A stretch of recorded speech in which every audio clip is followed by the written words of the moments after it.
আজকে আমি আপনাদেরকে সিম্পল চাউমিন করে দেখাবো। এবার কড়াইতে তেল দিয়ে দেব, তেলটা একটু বেশি দেব।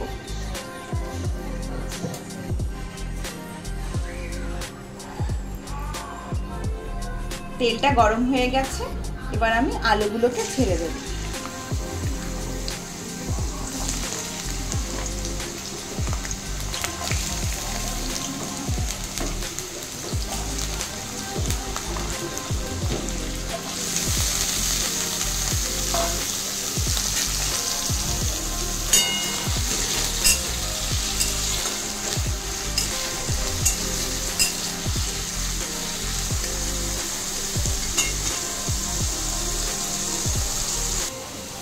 আলুগুলো একটু ভাজা হয়ে গিয়েছে, এরপর এর মধ্যে লঙ্কা আর পেঁয়াজ দিয়ে দেব।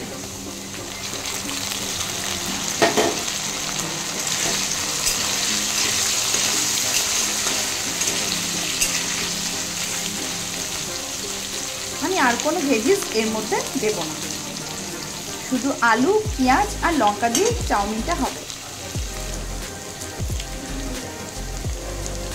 আমি এবার এটাতে একটু লবণ অ্যাড করলাম। লবণটা আপনারা স্বাদ অনুসারে দেবেন। আর সামান্য পরিমাণে আমি একটু কালারের জন্য হলুদ অ্যাড করলাম, এটা আপনারা নাও দিতে পারেন।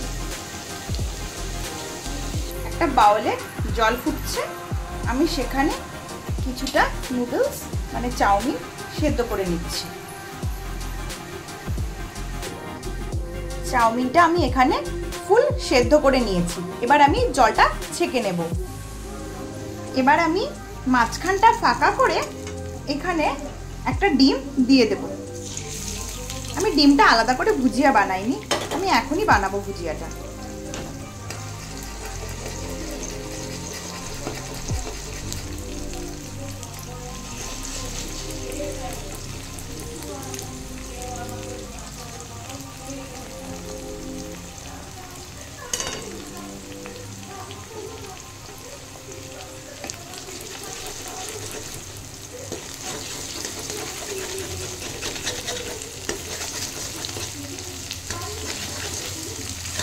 যেহেতু আমি অন্য কোনো ভেজিস দিচ্ছি না, সেই কারণেই আলুটা এখানে একটু বেশি করে দিতে হবে, তাহলে খেতে অনেক টেস্ট লাগবে।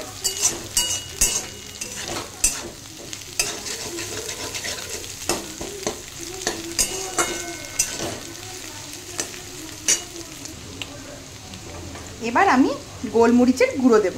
আমি আর কোনো কিছু মশলা এখানে অ্যাড করব না, শুধু গোলমরিচের গুঁড়ো দিয়ে এটা হবে।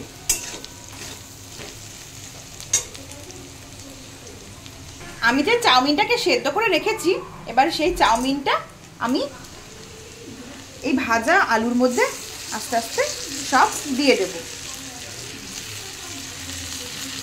দিয়ে সুন্দর করে নাড়ব।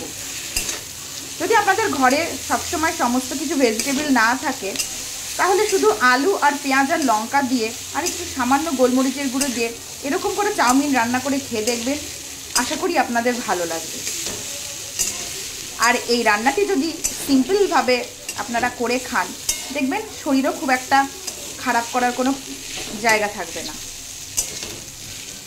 আর এখন যা গরম পড়েছে, এরকম সিম্পল খাবার খাওয়াই উচিত।